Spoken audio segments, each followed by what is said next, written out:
Saya punya hidup. Hari ini Idul Fitri saya tidak ada di sini karena 50% keluarga saya masih Muslim. Seharusnya saya Idul Fitri. Apalagi ini anak-anak sekolah libur. Libur berapa? Libur 2 minggu. Saya memutuskan Senin kemarin tidak berangkat karena saya lihat ternyata Idul Fitri kedua ya itu adalah hari Minggu. Idul Fitri yang kedua, 2 harinya itu adalah hari Minggu. Sempat kemarin lagi mau berpikir lagi karena lupa lagi saya. Ayo jalan ayo. Kan hari Minggu nanti. Iya betul.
Itu adalah keputusan kami. Terima kasih Tuhan Yesus. Haleluya.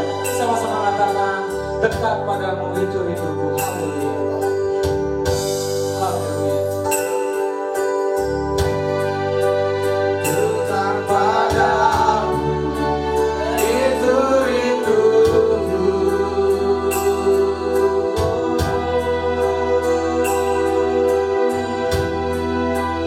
Setiap kata tak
kami tahu kami percaya hanya kepada Tuhan Yesus yang kami sembah dan kami tinggikan. Terima kasih Tuhan, ini doa kami Tuhan Yesus. Dalam satu nama Tuhan Yesus Kristus yang kudus, yang ajaib kami berdoa, yang percaya sama-sama katakan Amin. Amin. Haleluya. Segala puji syukur kita hanya kepada Tuhan Yesus. Amin. Kita akan naikkan pujian kita.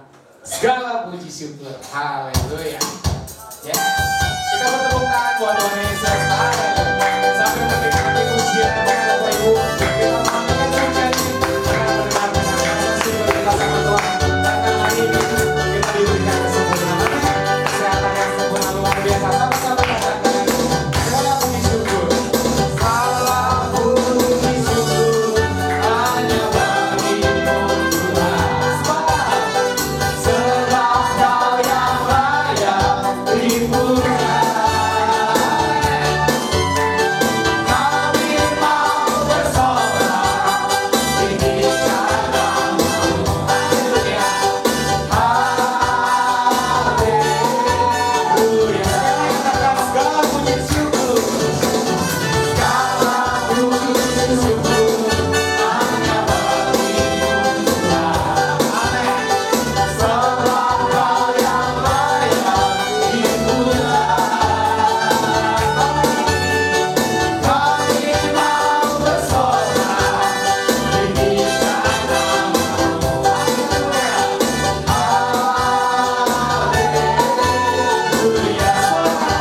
Haleluya. Soraklah, haleluya.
Kami percaya kebenaran firman Tuhan jatuh di hati yang baik.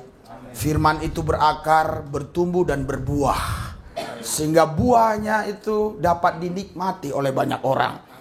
Orang-orang yang menikmati buah itu mereka akan mengalami Kristus.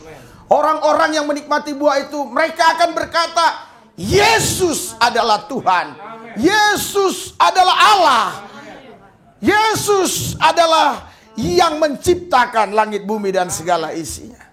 Tuhan Yesus, biarlah buah itu sedap dimakan oleh mereka. Sehingga mereka memuji-muji Tuhan, mereka menyembah Tuhan lewat anak-anak Tuhan yang berbuah. Roh Kudus ambil alih, karena aku percaya tanpa rohmu Yesus kami nggak bisa berbuat apa-apa. Biarlah roh Yesus yang ambil alih, sehingga kebenaran firman dipimpin langsung oleh roh Yesus. Karena firman adalah milik roh Yesus. Firman adalah kepunyaan roh Kristus.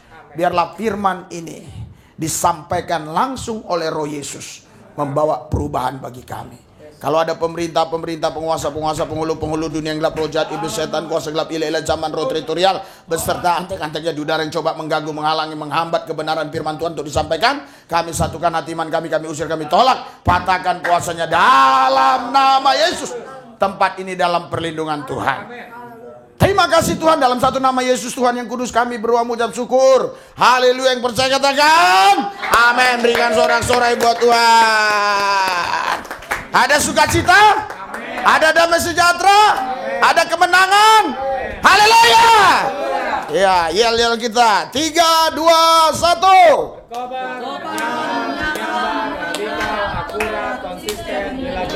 Habis-habisan untuk Kristus. Tidak ciut, tidak kecut, tidak mundur, tetap maju. Maju bersama Yesus.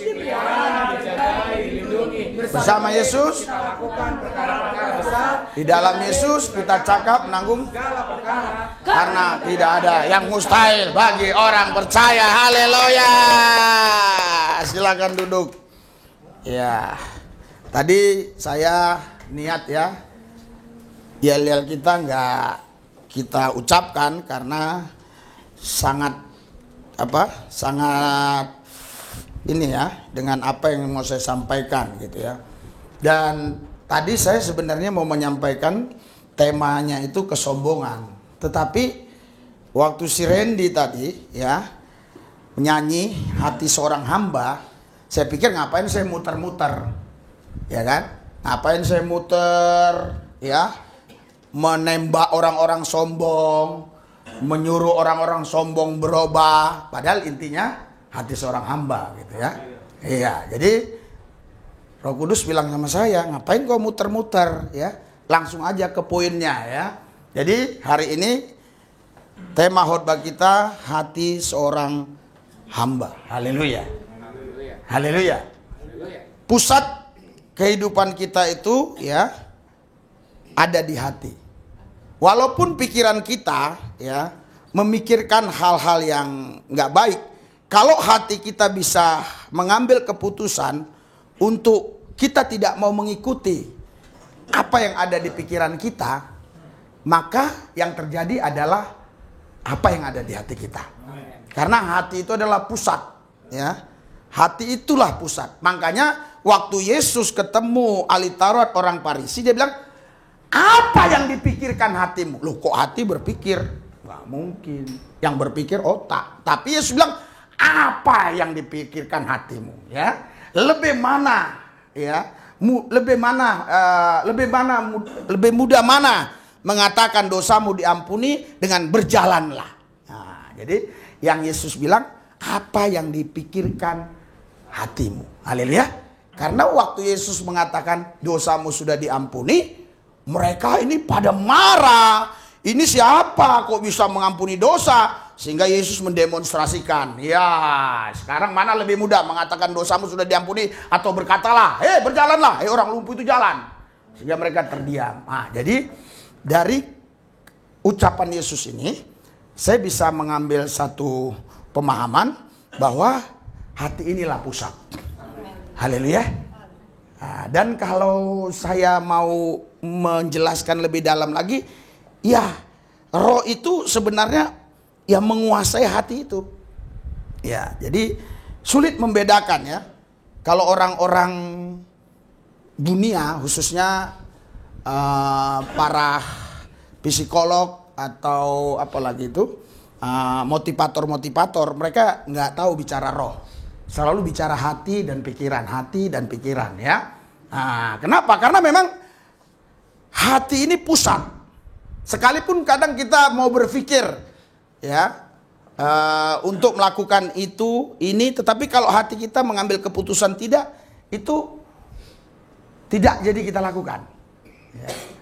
Nah, makanya hati seorang hamba. Apa itu hamba? Ya, hamba itu berarti dia punya tuan. Ya, nah, artinya dia harus mengabdi kepada tuan itu. Itu artinya hamba. Nah, kalau seorang hamba ya tidak punya tuan, berarti ini hamba apa gitu loh, ya kan? Hamba pasti punya tuan, ya. Nah, makanya ketika saya bicara hati seorang hamba, berarti kita menyerahkan hati kita ya kepada Tuhan. Nah, siapa Tuhan itu? Ya, Tuhan kita itu adalah Tuhan itu sendiri. Ya, kalau kita punya hati seorang hamba, ya, tapi kita menghambakan kepada banyak tuan, kita akan mengalami kesulitan. Kita akan mengalami masalah besar. Kita akan mengalami persoalan-persoalan besar. Kenapa saya katakan demikian? Karena ketika Tuhan ini memerintahkan perintah yang bersamaan di waktu yang bersamaan, kita akan mengalami kesulitan. Tuhan mana yang kita mau ikuti perintahnya? Tuhan mana yang harus kita taati? Makanya ketika kita mengatakan hati seorang hamba, kita harus tahu siapa Tuhan kita dan tidak boleh lebih dari satu. Kenapa? Ya, karena itu yang merusak hidup kita, itu yang mempersulit kita, itu yang jadi masalah dalam hidup kita. Tapi kalau Tuhan kita hanya satu, itu mempermudah kita untuk mengabdi. Haleluya. Nah, makanya Yesus bilang, tidak boleh kau mengabdi kepada dua tuan. Sebenarnya ucapan Yesus ini untuk mempermudah kita menjalani hidup ini dari hari ke hari, minggu, bulan, dan tahun. Tapi karena banyak orang tidak mengerti, tidak paham, seolah-olah Yesus ini otoriter, memaksa kita untuk mengabdikan diri hanya kepada Dia, satu-satunya Tuhan. Sesungguhnya Dia menolong kita supaya kita melewati hidup ini dari hari, minggu, bulan, tahun dengan mudah. Haleluya. Haleluya. Ah, saya mau kasih contoh. Misalnya Mama Nail ini, dia bekerja di perusahaan B, C, D, E, F, G. Ini tuannya semua nih. Oke lah, kalaupun dia dapat gaji yang banyak karena kerja di 4 tuan. Tapi apakah itu membawa damai bagi Mama Nael? Apakah itu membawa sukacita? Atau sebaliknya itu bawa masalah dalam kehidupan? Sudah pasti bawa masalah. Kenapa? Karena ketika 4 tuan ini memberikan perintah yang bersamaan, maka Mama Nael akan mengalami satu masalah besar dalam otaknya. Bisa stres. Bisa depresi. Kenapa? Karena dia nggak mungkin bisa melakukan perintah 4 tuan ini dalam waktu yang bersamaan. Itu sebabnya Yesus memberikan perintah kepada kita untuk mempermudah kita, bukan untuk mempersulit. Kalau otak kita cerdas, kalau otak kita bersih. Tapi kalau memang otak kita sudah kotor, maka perintah Tuhan itu seolah-olah berat. Contoh sederhana, ya. Contoh sederhana. waktu saya naik sepeda motor, ini sudah lama sekali. Waktu itu saya belum punya mobil ya. Terus hujan. Dulu saya pakai helm, nggak pakai tutup ini. Jadi pakai helm yang formalitas saja. Terus lewat motor, kencang lewatin saya, dan di situ ada lubang. Airnya itu nyiprat ke muka saya. Wah, saya bilang, wah saya ini kan mantan preman, saya ini kan, wah masa saya bisa kalah sama dia? Saya yakin saya tonjok dia jatuh. Minimal seri lah ya. Ya minimal sama-sama jatuh lah. Wah, saya udah kejar ini, lari 100 nih motor. Ya, tapi 5 menit ya. Ya, 5 menit saya gas itu motor, lari 100. Itu Tuhan bilang dalam diri saya. Ya, ampunilah mereka. Haleluya. Karena mereka nggak tahu, karena dia nggak tahu kalau itu lubang. Ampunilah dia. Saudara, bisakah Anda bayangkan kalau saya pukul itu orang, walaupun saya menang, pasti saya masuk penjara, kemungkinan besar. Kalau dia malah melapor. Kalau saya masuk penjara, pasal penganiayaan atau pemukulan itu bisa 2 tahun ke atas kurang lebih. Ya seharusnya kan saya mengampuni, lepas. Tapi karena saya balas, saya masuk penjara. Mana lebih susah? Masuk penjara apa ngampuni? Ngampuni. Tapi banyak orang memilih masuk penjara. Walaupun setelah di penjara dia sadar. Kenapa saya harus pukul itu orang? Sehingga saya di penjara. Seharusnya kan tadi saya ampuni saja. Saya bisa berkeliaran. Ya, dan saya bisa bercengkrama dengan istri, anak-anak saya, satu keluarga, bisa di rumah bersamaan. Ya. Tapi karena dia tidak memahami ajaran Tuhan itu. Seolah-olah Tuhan mengajarkan kita mengasihi orang lain itu adalah satu perintah yang memberatkan kita. Padahal itu adalah perintah supaya hidup ini ringan. Haleluya. Nah, bisakah Anda bayangkan kalau setiap malam Anda terus memikirkan si A, si B, si C, dan Anda terus berpikir, wah dia jahat, dia buat tidak adil kepada saya, dia fitnah saya, dia katakan begini-begini, dia melakukan hal yang gak baik buat saya. Bisakah Anda bayangkan bertahun-tahun Anda seperti itu? Pasti walaupun umur tidak bisa dipercepat, tapi kulit bisa dipercepat. Artinya ada yang namanya ketatu ya, kecil tapi tua. Ada satu lagi, apa itu istilahnya ya? Iya. Jadi saudara, umur itu nggak bisa dipercepat karena itu harus mengikuti waktu. Tetapi kulit wajah bisa dipercepat. Makanya kadang-kadang orang bilang, hei umurmu, saya pikir baru 20 tahun. Padahal umurnya udah 40 tahun. Tapi sebaliknya, ada orang bilang gini, kupikir kau kupikir kau sudah umur 60 tahun. Padahal baru umur 30 tahun. Karena ini dia nggak pengaruh waktu. Yang pengaruh waktu itu adalah umur kita. Tapi organ-organ tubuh kita ya itu tidak selalu tunduk kepada waktu hari-hari itu. Makanya banyak orang ke salon, ya kan? Banyak orang pakai makeup, bahkan operasi plastik dan sebagainya. Itu kan mau tunjukkan dia bahwa, hei umur gua masih muda loh. Umur gua masih muda. Ya.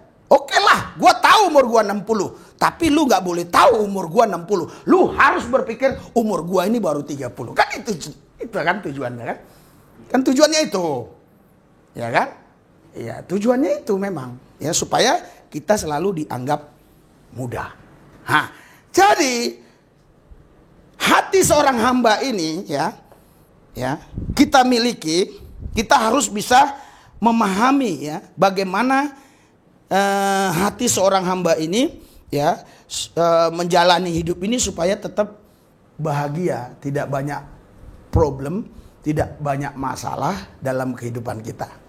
Hanya ada satu, yaitu mengabdi kepada satu Tuhan. Haleluya. Tuhan kita adalah Yesus Kristus itu. Kenapa harus mengabdi kepada satu Tuhan tadi? Supaya kita tidak banyak masalah, banyak problem di otak kita. Ya. Haleluya. Haleluya. Iya. Jadi saudara, untuk kita bisa mengabdi kepada satu Tuhan, ya, yang pertama kita harus memiliki kuasa pengambilan keputusan. Ya, kita sendiri yang memutuskannya. Apakah aku harus mengabdi kepada satu Tuhan atau kepada lebih dari satu Tuhan? Ya. Kita yang mengambil keputusan. Ya. Dan hati seorang hamba ini, ya, dia itu sudah tahu siapa diri dia. Dia sadar betul bahwa dia tidak punya hak atas diri dia. Karena hamba itu artinya doulos. Doulos itu artinya tidak punya hak atas dirinya sama sekali. Karena dia seorang doulos. Ya, seorang doulos itu, ya, zaman itu ya banyak penjualan manusia. Kalau sudah dibeli manusia itu jadi hamba. Ya, jadi hamba dan dia yang beli ini memperlakukan dia sebebasnya, sesuka-sukanya. Ya, mau dikasih suruh kerja 24 jam sehari, mau ditonjok, nggak ada masalah. Nah, kenapa? Karena dia kan sudah dibeli. Iya, sudah dibeli. Terus sekarang saya sudah beli handphone, mau saya pecahin handphonenya. Masa toko handphonenya marah, lu beli ke gua, kenapa lu pecahin? Nah, itu mah toko handphone gila. Orang udah gua beli, mau gua pecahin, memang mau apa dia? Kan gua udah beli. Haleluya. Hah. Jadi kau harus menghambakan diri kepada yang sudah membeli engkau. Siapa yang sudah membeli engkau? Kata suratan Petrus 1, ya, di situ dikatakan, ya, kita sudah dibeli, harganya lunas dibayar, bukan dengan emas, bukan dengan perak, tapi dengan darah yang mahal, darah yang kudus. Yaitu darah Yesus Kristus yang tertumpah di atas Golgota. Haleluya, berikan sorak-sorai buat Tuhan. Haleluya. Jadi kita bukan menjadi hamba, ya, sembarangan. Nah, karena ada orang yang pengen menjadi hamba si A. Dia berkata, aku mau jadi hambamu. Oke, kau jadi hambaku. Ya. Terus dia boleh melawan? Boleh. Karena belum dibeli. Karena dia sendiri yang menawarkan, aku jadi hambamu. Oke, silakan. Terus besok dia melawan. Marah ini tuannya. Kau kan belum beli saya. Kita tidak punya hak untuk melawan. Bukan karena, ya, kita tidak mau melawan. Bukan karena juga kita tidak bisa melawan. Kita nggak mau melawan karena memang kita itu bukan lagi milik kita. Kita itu milik Dia, Yesus, yang sudah membeli kita. Haleluya. Haleluya. Sebenarnya kita bisa melawan. Karena kita diciptakan bukan seperti robot. Kita diberikan hak. Free will, hak memilih untuk mau mengucapkan apa, untuk mau melakukan apa, itu kita dikasih hak. Iya. Contoh sederhana. Ini kan Idul Fitri ini. Ya kan? Ya. Jadi hari Kamis kemarin ya, kalau saya nggak salah. Saya pingin gitu. Ya. Dengan istri, dengan anak-anak pergi keluar kota lah, entah ke Jogja gitu ya. Sekalian kunjungi orang-orang lah gitu. Tapi istri saya bilang, gimana hari Minggu? Oh iya ya, gimana ya hari Minggu ya? Masa kita tinggalin jemaat yang ada? Itu kan jemaat Tuhan. Saya kan hambanya Tuhan. Masa saya tinggalin? Apa nanti kata Tuhan? Bagaimana nanti tindakan Tuhan terhadap saya? Karena saya hamba Dia. Ya. Terus bagi mereka yang mungkin ya orang Kristen yang mungkin mereka tidak ke gereja karena merayakan hari raya Idul Fitri, itu jelas kekejian di mata Tuhan. Itu jahat di mata Tuhan. Saya harap nih jangan dipotong. Itu jahat di mata Tuhan. Kenapa? Ya karena dia tidak sungguh-sungguh mengabdi kepada satu Tuhan tadi. Bukan dia dilarang untuk berjumpa dengan teman-temannya yang beda keyakinan, yang beda agama. Tidak dilarang. Kenapa? Dilarang, nggak dilarang. Tetapi ketika dia mengutamakan yang kelompok A atau orang yang lain daripada Tuhan kita Yesus Kristus, itulah kekejian bagi Tuhan. Itulah namanya pemberontakan. Pemberontakan ini bisa nggak kita lakukan? Bisa. Bisa kita lakukan. Bagi yang melakukan, ya,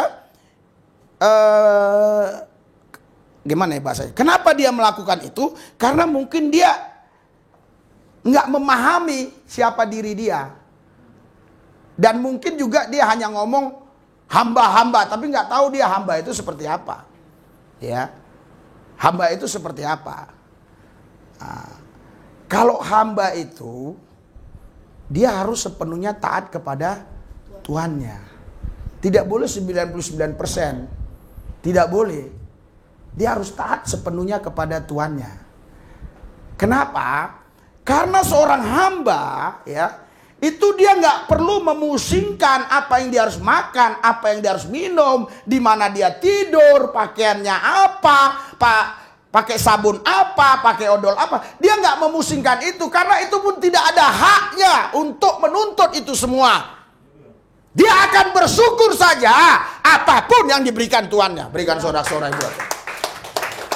Dia akan bersyukur saja apapun yang diberikan Tuhannya, karena dia tahu dia hamba. Haleluya. Haleluya. Itulah hati seorang hamba. Makanya Yesus datang ke bumi, ya. Dia memberikan teladan. Ini loh hati seorang hamba.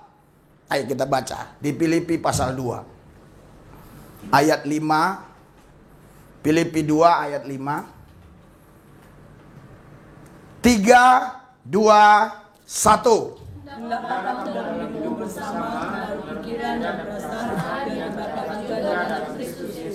Terus yang walaupun dalam rupa Allah tidak menganggap kesetaraan dengan Allah. Terus melainkan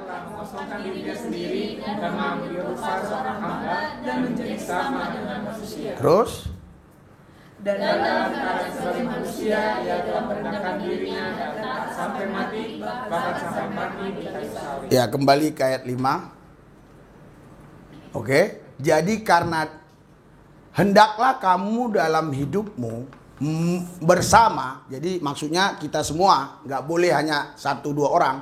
Hendaklah kamu dalam hidupmu bersama menaruh pikiran dan perasaan yang terdapat juga dalam Kristus Yesus. Pikiran apa yang ada pada Yesus? Perasaan apa yang ada pada Yesus? Karena dibilang hendaklah kamu dalam hidupmu bersama menaruh pikiran dan perasaan yang terdapat juga dalam.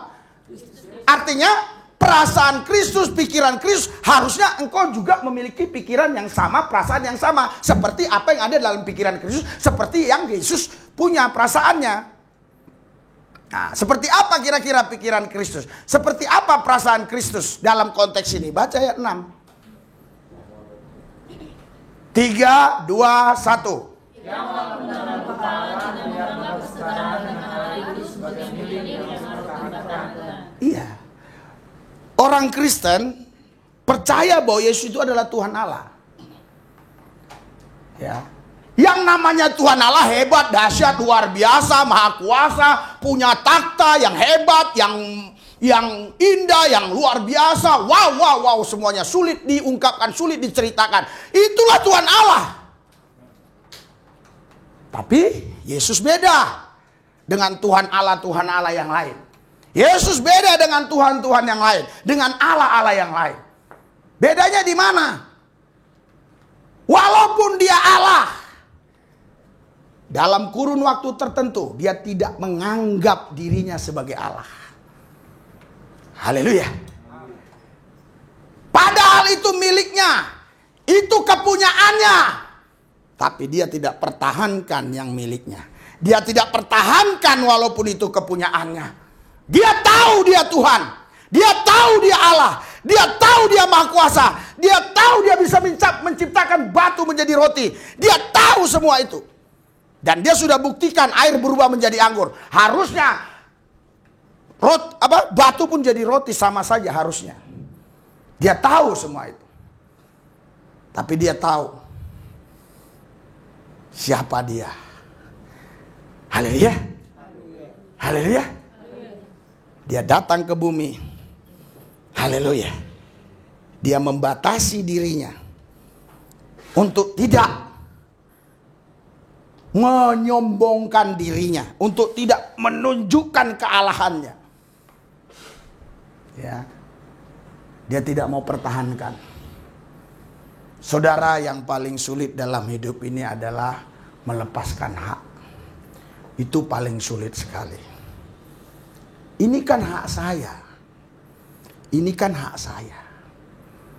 Haleluya. Sampai ada nama satu organisasi HAM, Hak Asasi Manusia. Itu membuktikan hak itu sangat berharga sekali. Iya, itu sangat bernilai sekali. Ini kan hakku. Kenapa kau harus larang? Hakku. Suka-sukaku, karena ini hakku. Ini kepunyaanku, ini milikku, suka-sukaku. Ini paling sulit. Tapi Yesus mampu melepaskan haknya. Haleluya. Haleluya. Dialah satu pribadi yang sempurna yang ada di muka bumi ini. Yang berani melepaskan haknya. Sepenuhnya dia lepaskan haknya. Bukan separuh-paruh, bukan. Sepenuhnya. Dari mana kita tahu sepenuhnya? Terus. Next. 3, 2, 1. Dan iya, menjadi seorang hamba. Bayangkan. Yesus yang adalah Allah, dia membatasi dirinya bukan sekedar jadi manusia. Karena manusia itu punya status. Ada yang namanya sida-sida, ada yang namanya raja, ada yang namanya panglima, ada yang namanya tentara, ada banyak hal. Tapi dia bukan sekedar mengambil rupa manusia saja. Dia bukan sekedar menjadi manusia. Dia betul-betul menjadikan dirinya sendiri hamba. Bukan disuruh. Dia sendiri menjadikan dirinya hamba. Karena dia Allah. Allah kita satu, Esa bukan tiga. Dia Allah. Dia sendiri yang menjadikan dirinya hamba. Bukan dipaksa untuk dia jadi hamba. Tidak. Dia sendiri. Kan di sini. Mengosongkan dirinya sendiri. Dia sendiri. Bukan disuruh-suruh. Kosongkan dirimu. Kosongkan dirimu. Enggak. Dia sendiri. Dan waktu mengambil rupa hamba. Mau dia sendiri. Kealahannya nggak hilang, tapi dia membatasi kealahannya. Karena apa? Ya karena dia tahu bahwa dia mengambil status hamba. Haleluya.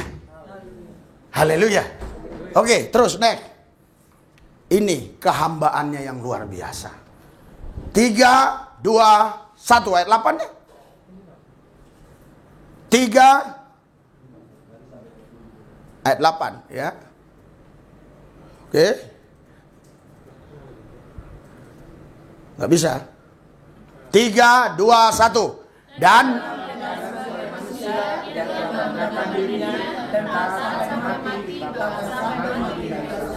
haleluya. Sebagai roh Kristus, roh Yesus, dia Allah. Tapi sebagai fisik, dia menjadikan dirinya sebagai hamba. Sebagai hamba, dia rela taat mati di kayu salib. Sampai dia bilang, Bapa kalau boleh lalukan cawan ini. Haleluya. Itu saking sakitnya, saking menderitanya, dan dia tahu. Dia tahu. Jadi dia belum alami, tapi dia sudah tahu. Sudah tahu begitu sakitnya. Sampai dia bilang, lalukan. Karena untuk hal-hal yang lain, Yesus sebagai manusia, sebagai tubuh fisik, nggak pernah mengucapkan gitu dari mulutnya. Tapi hanya kali itu saja dia mengucap, kalau boleh lalukan cawan ini, kalau boleh lalukan cawan, kalau boleh lalukan cawan ini. Banyak orang nggak paham. Dia katanya minta kepada Allah. Ya Allah itu roh, di dalam dia itu Allah. Makanya waktu dia disalib, Eli lama sampai roh itu pergi. Roh itu sendiri yang membangkitkan dia. Makanya di Kisah Rasul 17 di situ ada roh Yesus. Kisah Rasul 16 ya kalau nggak salah. Kisah Rasul 16 ayat 7. Di situ baru ada roh Yesus. Yang herannya 4 Injil dan di kitab-kitab lain, maksudnya nanti kitab-kitab lain pikirnya. Oh iya betul. Maksudnya ini Alkitab, tapi kan ada kitab tulisan Musa dan seterusnya dan sebagainya. Ya, itu tidak ada, hanya ada satu. Di Kisah Rasul tadi. Ya. Kisah Rasul, coba bacakan siapa yang punya. Jangan itu biar di situ. Kisah Rasul 16. Siapa tahu nanti salah terus yang dengar jadi ini ya. Jadi digoreng-goreng. Nah, ini pendeta aja nggak tahu ayat-ayat katanya. Coba bacakan. Apa sih? Ayat 7 ya. Kisah Rasul 16 ayat 7 ya. Apa di situ? Betul nggak? Iya, roh Yesus. Haleluya. Kenapa kalau kita baca di Kisah Rasul 10 ayat 38, dia berjalan keliling, diurapi Roh Kudus, harus diurapi Roh Kudus baru dia bisa buat mujizat. Iya. Kenapa? Iya, tadi dia sudah menjadikan dirinya hamba. Roh Kudus itu roh Allah. Tapi ketika dia bangkit, bukan Roh Kudus itu lagi yang mengurapi dia. Roh dia sendiri, roh Yesus itu yang mengurapi dia. Roh Yesus itu sendiri yang mengurapi dia. Terus kalau ada roh Yesus beda, Roh Kudus beda, terus gimana? Ada 2 roh dong, Roh Kudus dan roh Yesus. Setelah dia bangkit, barulah ada pemahaman mereka. Mereka sebenarnya udah paham murid-murid. Roh Yesus itu. Roh Yesus melarang mereka.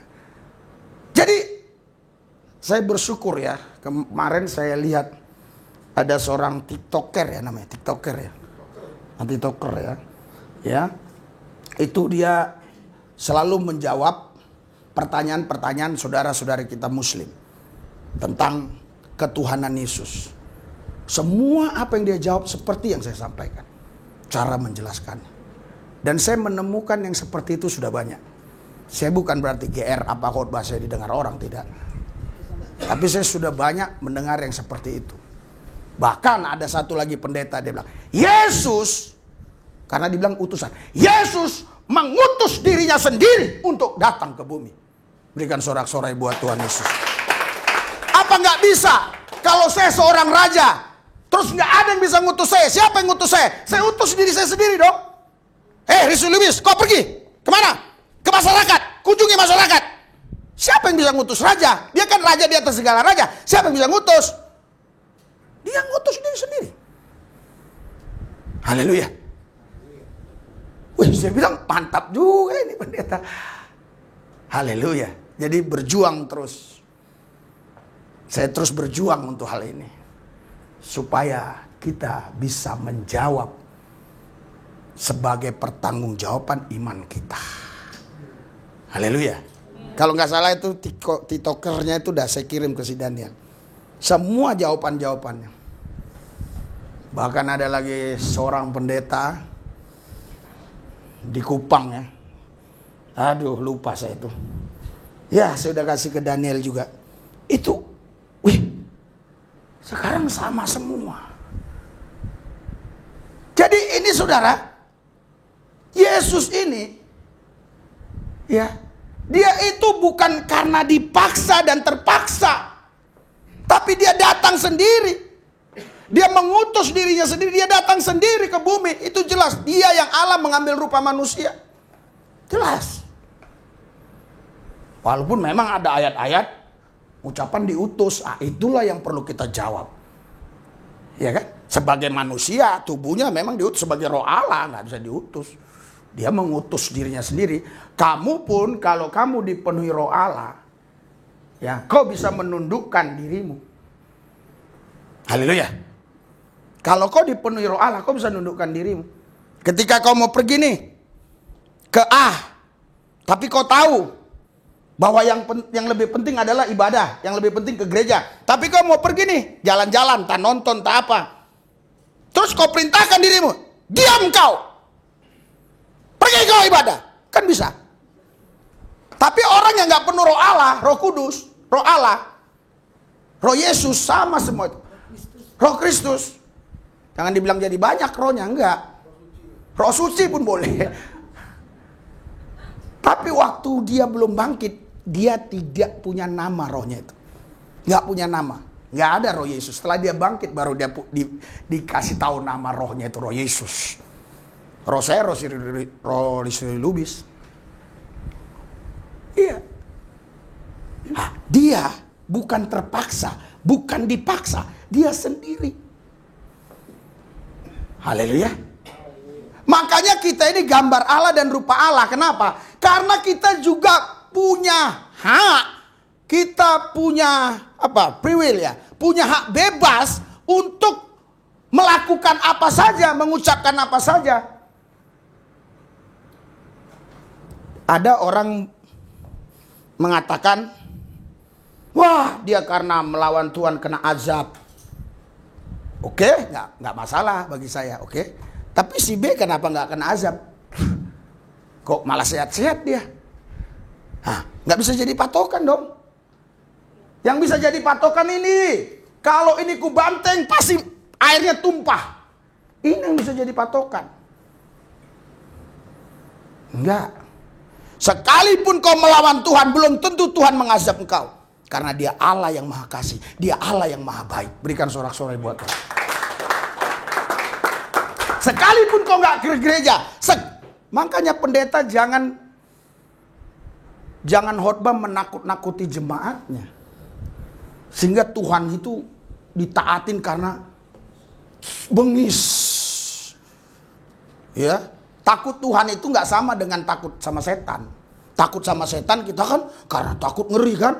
Takut sama Tuhan itu kalimatnya menurut saya ya gimana sih sudah tertulis begitu ya. Takut sama Tuhan itu bukan begitu. Takut sama Tuhan itu kita sayang sama dia, mengasihi dia. Haleluya. Haleluya. Bukan karena kita takut digebuk sehingga nanti kalau nggak gereja aku digebuk. Kalau nggak gereja aku nggak diberkati. Kalau nggak gereja aku nanti nggak diberikan kesehatan. Salah pemahaman seperti ini. Ini pemahaman seperti inilah yang membuat orang-orang banyak jauh dari Tuhan. Kenapa? Dia bilang, gua nggak gereja, gua nggak hidup dalam kekudusan, nggak hidup dalam kebenaran. Buktinya gua sehat nih. Tuh yang sering ke gereja, tuh sakit stroke. Hey, habis. Apalagi jawaban kita? Tuhan tidak seperti itu.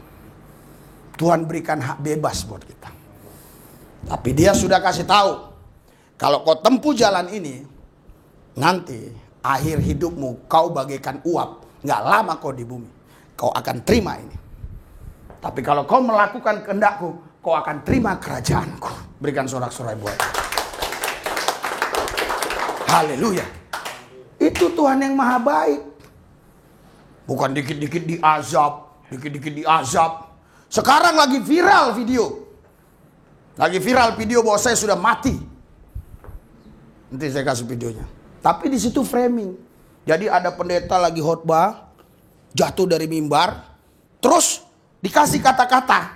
Semua gambar-gambar saya di pedalaman, di mana ya pendeta ini sebenarnya sudah mati, tapi disembunyikan. Ada suara, orangnya nggak ketahuan. Tapi foto-foto saya semua, seolah-olah saya gitu. Tapi dia nggak sebut nama. Kalau dia sebut nama dia tahu ini masalah. Banyak yang ngasih video ke saya. Pak, gimana? Biarin aja. Haleluya. Dia nggak tahu. Tahun 1996. Jam 2 pagi. Sebenarnya saya sudah mati. Tapi kematian saya tidak diberitakan di YouTube. Kematian saya tidak diberitakan di koran. Kematian saya tidak diberitakan. Saya tidak punya hidup lagi. Saya hanya punya Kristus. Haleluya. Kalau saya punya hidup, hari ini Idul Fitri saya tidak ada di sini. Karena 50% keluarga saya masih Muslim. Seharusnya saya Idul Fitri. Apalagi ini. Anak-anak sekolah libur. Libur berapa? Libur 2 minggu. Saya yang jarang sama keluarga. Saya jarang sama keluarga. Iya, ini karena Idul Fitri ini aja, karena mereka libur saya di rumah. Kalaupun saya mau pergi kemana, juga paling saya menjumpai orang-orang tertentu kalau keluar kota. Terus saya mengambil keputusan untuk bersama keluarga. Tetapi ketika ada pikiran untuk mengunjungi saudara-saudara saya, karena saudara-saudara yang Islam ini, yang Muslim ini jauh-jauh rumahnya. Ada yang di Surabaya, ada yang di Pekanbaru, ada yang di Medan sana, di Air Batu. Makan waktu cukup lama, bukan seperti di Jakarta Timur, Jakarta Selatan. Nah, itu mungkin bisa. Haleluya. Haleluya. Saya sebenarnya bisa. Apakah ketika saya pergi ke Surabaya, terus saya tinggalkan ini, saya mati, saya tabrakan? Jangan, belum tentu. Terus kalau saya nggak tabrakan, saya sehat, terus gimana? Berarti Tuhan nggak maha kuasa dong menghajab saya? Tuhan kita tidak begitu. Makanya jangan bangga kalau kau sehat. Jangan bangga kalau kau sekarang juga bisa diberkati. Jangan bangga kalau pangkatmu pun naik. Jangan bangga kalau kau punya jabatan. Jangan bangga kalau kau terkenal. Jangan kau atasnamakan Tuhan karena kau takut Tuhan. Belum tentu. Memang saya tahu. Saya tahu ada orang yang memang diangkat Tuhan. Haleluya. Ada orang yang diangkat setan. Ada yang ngangkat diri sendiri. Nih, ngangkat diri sendiri. Haleluya. Jadi ini jangan jadi patokan. Kita nggak boleh nakut-nakuti jemaat. Iya. Kalau nggak bayar perpuluhan, kok terkutuk, mati dan seterusnya. Terus dia nggak bayar perpuluhan, tambah diberkati. Kan jadi nggak percaya dia sama firman. Kalau kau nggak bayar perpuluhan, artinya itulah buktinya kau kikir, udah stop. Tambah diberkati bisa saja. Bisa, tapi kikir itu nggak bisa. Mau pakai kamus apapun, kita berdebat dengan profesor apapun, tetap itu menang. Tapi kalau pakai apa tadi? Parameter tadi, yang pertama tadi, nggak bisa. Haleluya. Jemaat sekarang pintar semua. Bahkan jemaat sekarang itu bukan sekedar pintar, tapi bisa membodoh-bodohi orang pintar. Itu luar biasanya. Jemaat sekarang itu lebih tahu daripada pendeta. Iya, lebih tahu dia. Pendeta khotbah aja dia tahu nanti mau ngomong ini, mau ngomong ini, mau ngomong ini, dia ngerti dia. Nah, terus dia maunya realita. Nah, terus dia nggak bayar perpuluhan, buktinya tambah diberkati. Mobilnya 1 jadi 2, rumahnya 1 jadi 2, yang tadi ngontrak jadi beli rumah. Ya pasti dong beli rumah. Tadi dia uang gaji 10 juta. Harus dia ngasih berapa? 1 juta, tinggal 9. Setahun? Kalau 10 juta kali setahun 120. Ya logika kan? Banyakan 120 kan daripada yang 9 kali 12. Makanya lebih kaya yang nggak kasih perpuluhan. Kalau kita pakai parameter seperti tadi, ini akan berbahaya. Tapi kalau kau tidak kasih perpuluhan, saya bukan dapat perpuluhan, paling 1 orang 2 orang, 1 orang kayaknya yang ngasih 2 orang. Karena banyak berita-berita, tapi karena ini kebenaran saya sampaikan. Sebenarnya saya nggak mau ngomong begini karena saya nggak nikmati, saya difitnah nanti. Apalagi channel-channel saudara-saudari kita itu, si Lupis ini kan gemuk karena perpuluhan ya, punya mobil, punya ini gara-gara meres jemaat. Ya kalian kalau lihat channel-channel itu sering, kalau memang kalian lihat. Haleluya. Tapi karena ini kebenaran. Jadi bukan karena kita takut nggak diberkati, bukan. Ya. Karena ketika kita tidak melakukan itu, kita kikir. Orang kikir apa? Baca coba. Di Wahyu 22. Itu orang kikir ayat 8 itu setara dengan cabul. Kikir itu sama, cabul, kikir, sama. Penyembah berhala. Wahyu 22, coba nanti balik kemari cepet ya. Wahyu 22 ayat 8. Wahyu 22 ayat 8. 3, 2, 1. Wahyu 22 ayat Wahyu 21 ayat 8 ya. Ya, terus 3, 2, 1. Tetapi orang-orang penakut, orang-orang yang tidak percaya, orang-orang keji, orang-orang pembunuh, orang-orang sundal, tukang sihir, penyembah-penyembah berhala, dan semua pendusta, mereka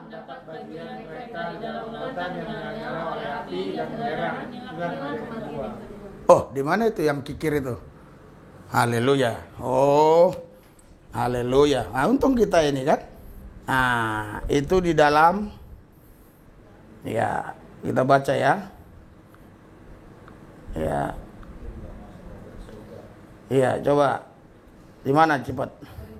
Korintus ya, ingat saya. 1 Korintus berapa? 1 Korintus 6 ayat 10. Betul? Saya rasa bukan ayat 10 lah. 1 Korintusnya benar kayaknya. Ya. Ya.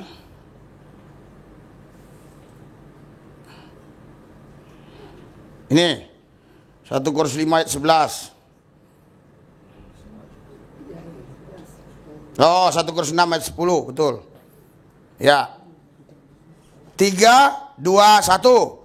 Pencuri, orang-orang kikir, pemabuk, pemfitnah, penipu.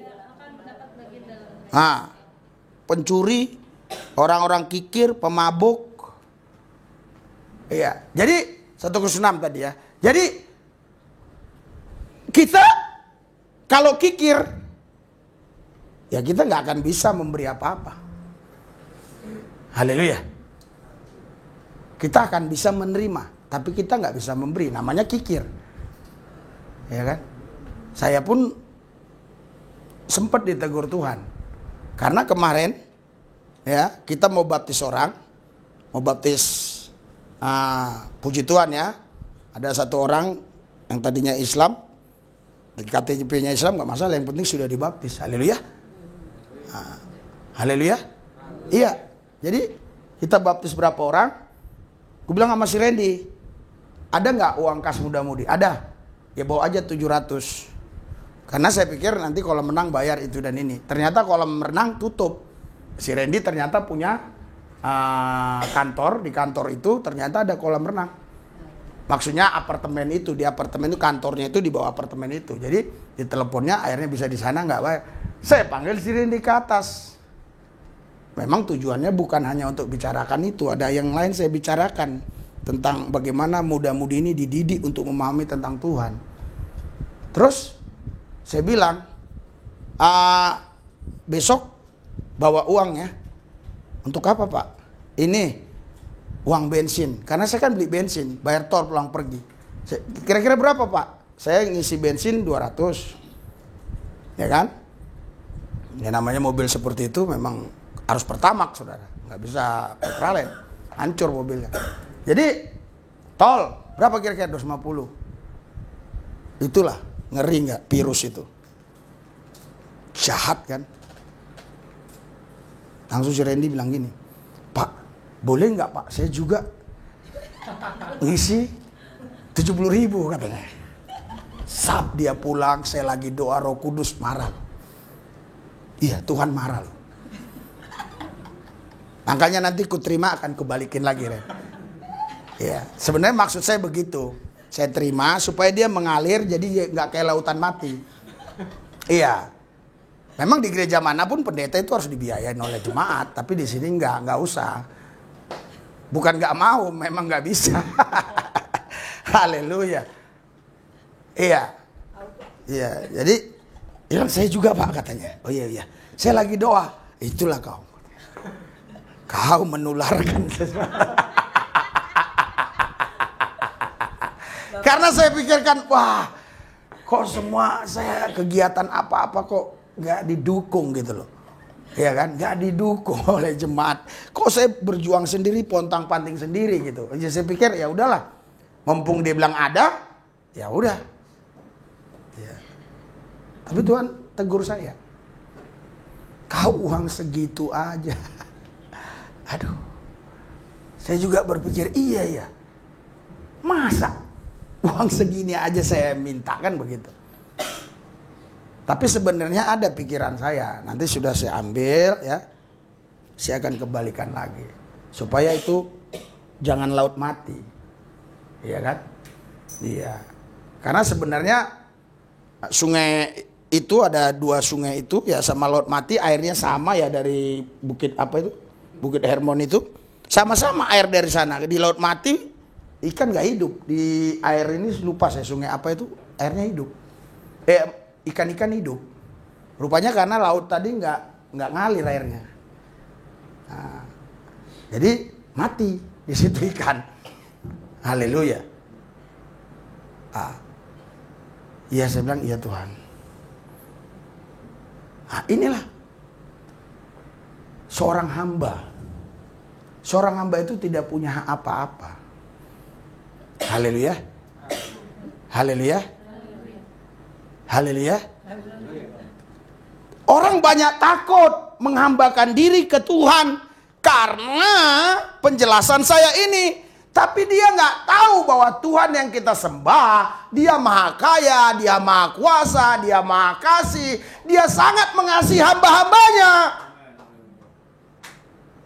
Makanya hidup seorang hamba ada di tangan Tuhannya. Puji Tuhan. Puji Tuhan ya jadi. Puji Tuhan. Tuanku. Dia adalah Allah yang maha kaya. Allah yang maha kuasa, maha kasih. Dia baik. Karena aku hambanya, aku dipelihara olehnya. Berikan sorak-sorai buat Tuhan Yesus. Haleluya. Haleluya. Haleluya. Iya bayangkan saudara. Saya nggak pernah nikmati hidup. Nggak pernah saya nikmati hidup di sini.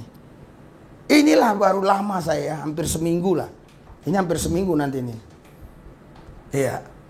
Biasanya nggak bisa nikmati hidup. Sampai di rumah ini atau di gereja ini langsung jalan lagi. Sampai Jumat, Minggu khotbah, Senin jalan, Selasa jalan, nanti datang lagi, begitu lagi. Kadang-kadang nggak pulang-pulang karena di tengah hutan. Ya, kapan kita mau nikmati hidup? Kapan kita mau nikmati hidup? Tetapi saudara tahu, justru disitulah nikmatnya hidup. Anda nggak paham. Yang paham itu hanya orang yang punya hati seorang hamba. Disitulah nikmatnya hidup. Dakduk, dakduk, dakduk, dakduk. Gimana ini, gimana ini, gimana ini, gimana ini. Kadang-kadang kita ke satu tempat yang nggak ada kenal sama sekali. Dan kita tidak tahu nanti bagaimana di sana. Dakduk, dakduk. Teng. Dibuka jalan. Karena saya hambanya. Dia Tuhan saya. Dia buka jalan. Nanti tidurnya di mana ini? Dia buka jalan. Nanti pelayanannya di mana? Dibuka jalan. Jiwa-jiwa siapa yang mau dilain? Dia buka jalan. Kenapa? Karena itu yang mikirkan Tuhan saya, bukan saya kan hambanya. Hamba tidak perlu dia mengkhawatirkan tuannya. Hanya tuannya lah yang harus memikirkan hambanya. Haleluya. Gak mungkin saya mengkhawatirkan Tuhan saya mengkhawatirkan Tuhan saya, Yesus. Gak mungkin. Karena saya tahu bahwa dia itu gak perlu dikhawatirkan lagi. Biarin dia. Suka-suka dia. Dia itu maha kuasa, maha hebat, maha dahsyat, maha luar biasa. Saya hamba dia, dialah yang mikirin saya. Haleluya. Kecuali di mata Tuhan saya ini sudah nggak kepake. Kau sudah tidak kepake. Buang dia ke laut. Makanya di Yohanes 15 itu ranting yang tidak berbuah dipotong, dibakar, bukan hanya dipotong aja tapi dibakar. Kenapa? Ya buat apa orang nggak berbuah? Buat apa daunnya lebat nggak ada buahnya? Ya mendingan tanam pohon beringin untuk biar bisa nggak kena terik matahari. Orang tanam pohon anggur kan memang untuk buah. Makanya itu pohon anggur. Untung nggak salah tulis pohon beringin. Kalau pohon beringin memang orang nggak ngarapin buah. Nggak ngarapin buah, ngapain buah? Orang pohon beringin ngarapin daun biar bisa sembunyi. Ya, untuk tempat persembunyian para penggemar narkoba lah. Iya. Penggemar apa lagi? Yang lain-lain yang suka dunia-dunia gelap. Haleluya. Sampai saya di apa? Di Batam. Saya makan. Diajak makan di restoran, makan. Terus dia bilang gini, saya nggak sebutkan ya, karena nanti jelek nama institusi. Tapi sebuah institusi lah. Anda tahu lah kalau sebuah institusi yang punya power ya, untuk tempat-tempat gitu. Dia bilang, Pak Pendeta, ayo kita ke sini. Biar Bapak saya kelilingi seluruh Batam ini, tempat-tempat yang indah. Oh iyalah, mantap lah, oke. Masuk tempat DJ. Tung. Wah, baru saya kali ini. Dulu zaman saya nggak ada begitu. Itu jantung kayak pecah. Orang bule banyak, orang Arab pun ada. Orang Arab. Iya, macam-macam lah di situ manusia. Cium-ciuman di situ suka-suka. Saya tahu nggak? Itunya dikenalin saya itunya, ownernya. Bukan owner, apa ya? Yang kelola itu apa namanya? Enggak, dialah yang ngelola itu semua itu. Apa namanya? Direkturnya lah. Apa? Aku nggak ngerti. Manajernya lah ya. Manajer itu yang ngelola dia semua. Kenalin. Pendeta kan. Terus mau minum apa? gratis, saudara. Gratis, mau apapun gratis. Termasuk cewek pun gratis. Mau apa? Saya lihat. Saya terus bilang, sorry, saya hanya mau doa di sini saja. Dia heran. Saya cuma 4 menit di situ. Udah, kita keluar. Aku bilang, Pak, kok cepat banget, Pak? Minum aqua kayak dulu. Udah enggak, kita keluar. Cuma saya biar tahu aja. Oh iya, oke. Kita keluar. Saya harap dia nonton. Kita keluar. Kenapa saya lakukan itu? Supaya saya bisa beradaptasi. Supaya bisa saya beradaptasi kepada mereka. Karena kalau kau mau menyelamatkan orang Yahudi, kau harus jadi orang Yahudi, menyelamatkan Yunani, jadi Yunani. Kalau langsung bilang, ini nggak boleh, ini nggak boleh, ini nggak boleh. Bagaimana saya jadi teman dia? Setelah di mobil, baru saya cerita. Ada berapa tempat dulu? Tap, 3 menit. Terus satu lagi, Pak. Satu lagi coba. Bilang, wah ini lebih serem lagi, saya bilang. Itu lebih serem lagi. Ada lagi yang lebih serem. Musiknya pun lebih serem. Kalau tadi musiknya masih ada nyanyi lagu-lagu lama gitu. Misalnya Bengawan Sulu gitu kan. Masih ada. Kalau ini benar-benar saya berdoa. Sudah, aku bilang, cukup. Hah? Kok cepat kali, Pak, baru 2 menit? Cukup. Sudah tahu, manajernya Kristen. Terus saya tanya di mobil, siapa itu manajer itu? Itu orang gereja, Pak. Nah, saya bilang, kenapa kau tadi nggak kasih tahu? Gue bilang, iyalah nanti kalau saya kasih tahu langsung, Bapak doain di situ katanya. Akhirnya, jadi dia senang. Akhirnya saudara, jadi dia terbuka semua akan hal-hal yang nggak baik dalam dirinya. Baik hubungan suami istri, baik hubungan ini, terbuka. Coba andai kata saya anggap itu alergi. Makanya Yesus, dia jam 12 siang, dia berkunjung ke sumur Yakub. Bukan dia mau minum air dari sumur Yakub, tapi dia tahu pasti perempuan pelacur ini ada di sana. Berikan sorak-sorai buat Tuhan Yesus. Makanya dia datang ke sana. Haleluya. Hanya 1 orang, pelacur lagi. Itu dilayani. Tapi pelacur ini setelah dia kenal Yesus, dia membawa 1 kampung di situ kepada Tuhan. Maaf, kalian orang-orang baik. Saya tahu di sini tidak ada pelacur, orang-orang baik. Tapi sudah berapa jiwa kau bawa ke Tuhan? Perempuan Samaria ini pelacur, bisa bawa jiwa-jiwa ke Tuhan. Tuhan tidak butuh orang baik. Tuhan butuh orang bertobat. Amin. Orang baik berhenti dari yang jahat, itu orang baik. Tapi orang bertobat, tadi dia dari yang jahat, dia berhenti dan dia balik 180 derajat untuk melakukan kehendak Tuhan. Berikan sorak-sorai buat Tuhan. Itu orang bertobat. Tuhan tidak butuh orang baik. Tuhan butuh orang yang bertobat. Orang baik semua banyak kemunafikan, tapi orang bertobat, dia selalu ingin menyenangkan Tuhan. Haleluya. Haleluya. Inilah saudara contoh yang paling sempurna, yaitu contoh yang diberikan Yesus kepada kita sebagai seorang hamba. Haleluya.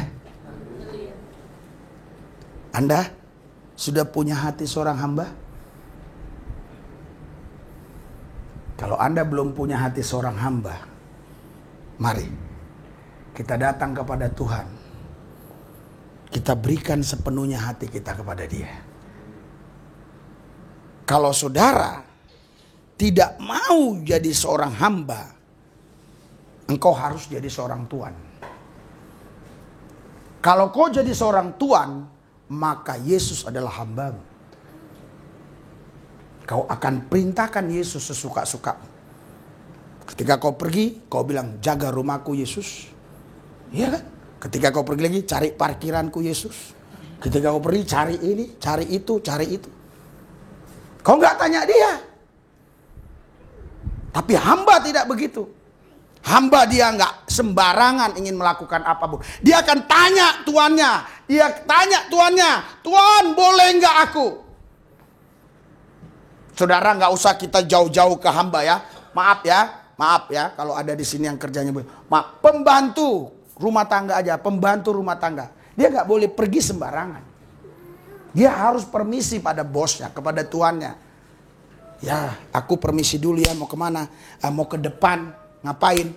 Beli sikat gigi, beli odol. Dia harus permisi. Kalau dia nggak permisi, ketika tuannya panggil dia nggak ada, walaupun dia melakukan hal-hal yang positif, hanya beli odol, hanya beli sikat gigi, pulang pasti diomelin.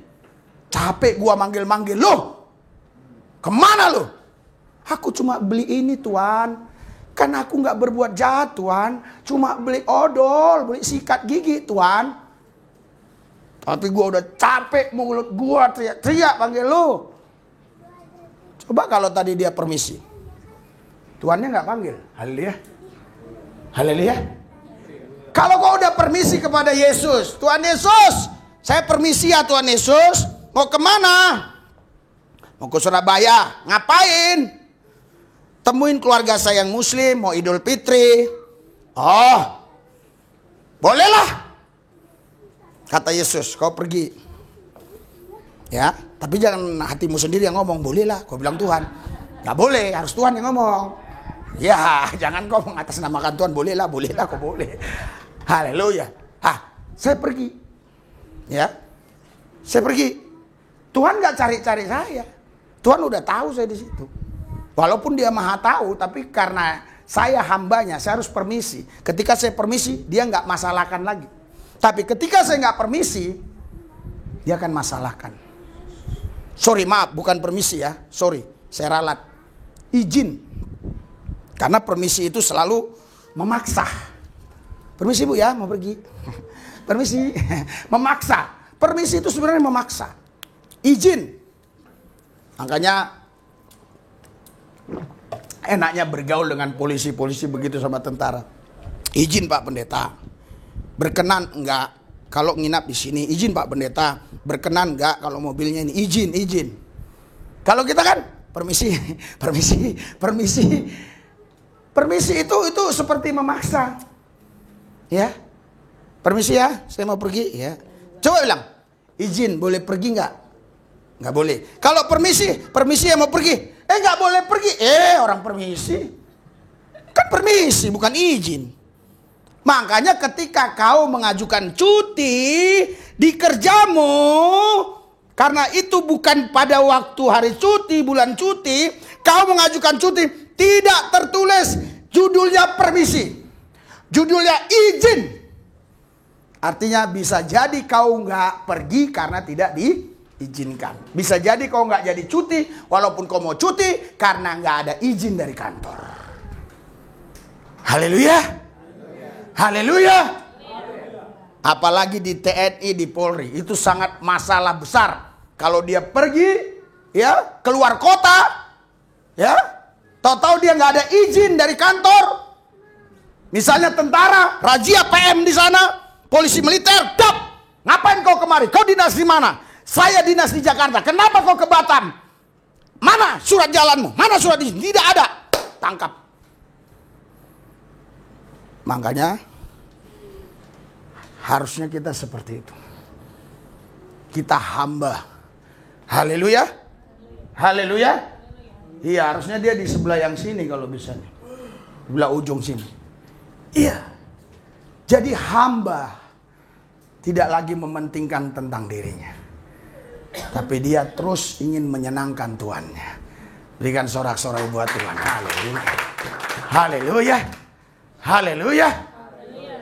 Saudara, Bapak Ibu sekalian, biarlah apa yang saya sampaikan ini menjadi berkat buat kita. Kita tahu ya siapa kita.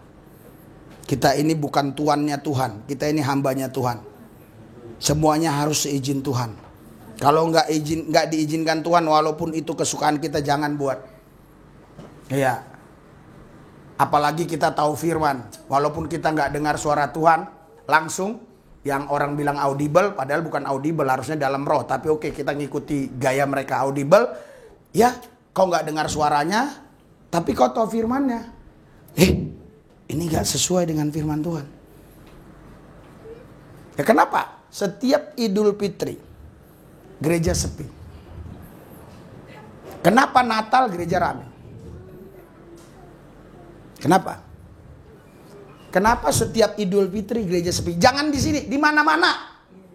Ya cuma karena dia jemaatnya 5.000 ya jadi tinggal 4.000. Jemaatnya 3.000 jadi tinggal 2.000, 2.200 nggak terasa.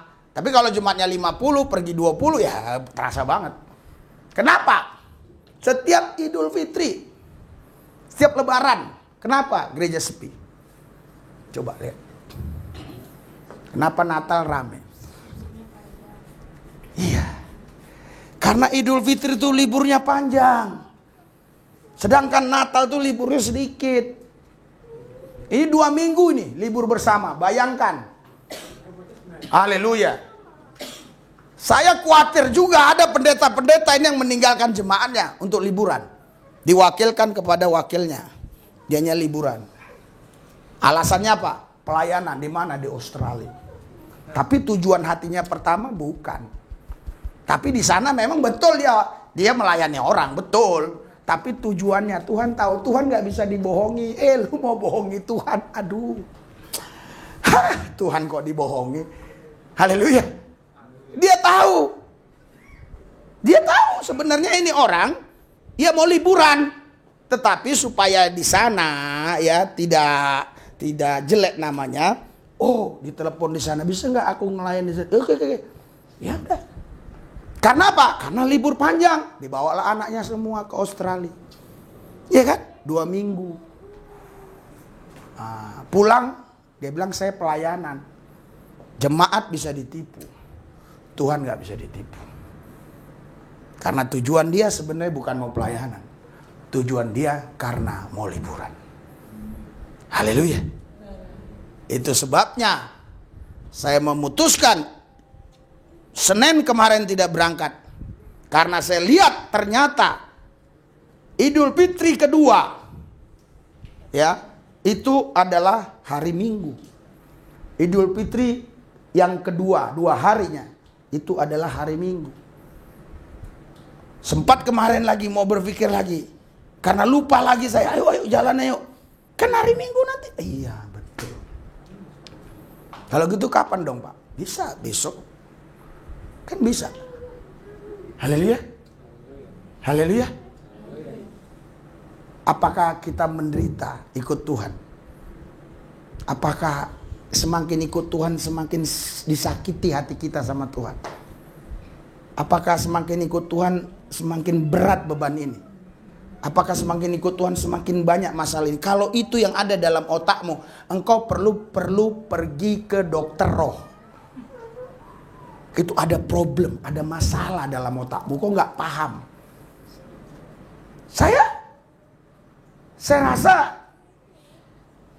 kalau saya ceritakan saya menderita sebenarnya nggak menderita. Tapi kalau dalam pandangan manusia, iya. Oh, dia menderita lah ke hutan-hutan, ke sana sini. Tapi sebenarnya saya nggak menderita. Apalagi kita pas menyelesaikan tugas kita itu, saya bilang sama Daniel waktu itu, hampir berapa kali, 7 hari kami di pedalaman itu, sinyal pun jarang dapat. Makanya saya jarang WA, sekali-sekali. Kadang saya udah 2 hari, saya pergi, dapat, tuh baru masuk WA istri saya, udah 2 hari, udah sehari. Pas saya udah 8 hari apa berapa hari di sana, kita keluar dari tempat itu karena sudah menyelesaikan semua tugas. Saya bilang, Daniel, kita sudah selesai. Haleluya. Haleluya. Milikilah hati seorang hamba. Karena seorang hamba pasti dipelihara oleh tuannya. Kalau seorang tuan, kau akan memikirkan dirimu sendiri. Tetapi kalau kau seorang hamba, maka dialah yang memikirkan engkau. Dialah Allah kita. Kitalah hambanya. Makanya hari ini Tuhan berbicara kepada kita semua. Jadikanlah hatimu hati seorang hamba. Berikan sorak-sorai buat Tuhan. Mari kita bangkit berdiri. Haleluya. Haleluya. Haleluya. Ikuti doa saya. Tuhan Yesus, berikan kepada kami hati seorang hamba. Kami adalah hamba-Mu. Kami mau taat apapun yang Tuhan perintahkan. Kami tidak minta diskon. Kami bukan murahan. Walaupun kami punya hak untuk melakukan yang kami mau. Tapi kami tahu bahwa kami hamba. Hak kami sudah tidak ada lagi. Hak kami sudah tidak ada lagi. Karena kami sudah ditebus oleh Tuhan Yesus. Dengan darah Yesus kami ditebus. Kami bukan milik kami. Kami adalah milik-Mu Tuhan. Aku bukan milik aku. Aku adalah milik Tuhan. Aku bukanlah milik aku. Aku adalah hamba Tuhan. Tuhan Yesus, urapi kami.